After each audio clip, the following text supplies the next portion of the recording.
Om Shanti. 9वीं point है, हर छोटी बड़ी परिस्थिति को नथिंग न्यू की स्मृति से पार किया।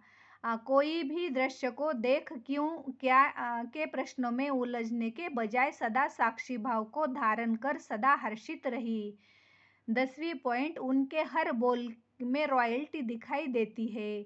कोई भी बोल साधारण नहीं बोला, उनके मुख से वही बोल निकले जो होने वाला है।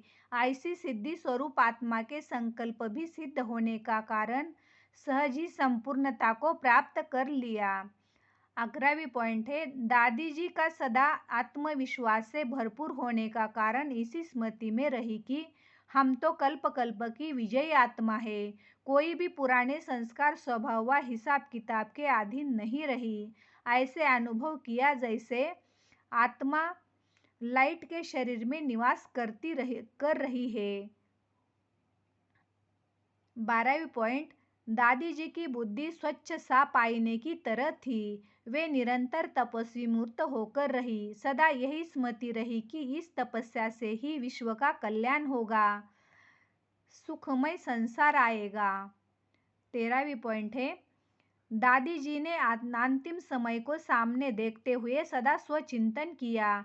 स्व उन्नति के लिए रोज अमृत वेले बाबा से मीठी मीठी रूहानियत की बाबा के महावाक्य का गहराई से अध्ययन किया। बाबा के साथ बाबा की मुरली से अटूट प्यार था।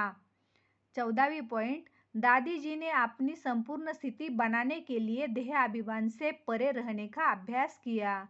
उनकी बुद्धि में सदा यही रहा कि हम विश्व कल्याण के निमित्त है। हमें स्व की स्थिति ऊंची एकाग्र एकरस अथवा संकल्पों से परे निरसंकल्प बनानी है। तब हम इस पुरानी दुनिया से उड़कर बाबा के पास वतन में जाकर बैठेंगे। 15वीं पॉइंट, सदा इसी लगन में रही कि मुझे बाबा की यादों में रह सबको संतुष्ट करके सभी की दुआएं लेनी है।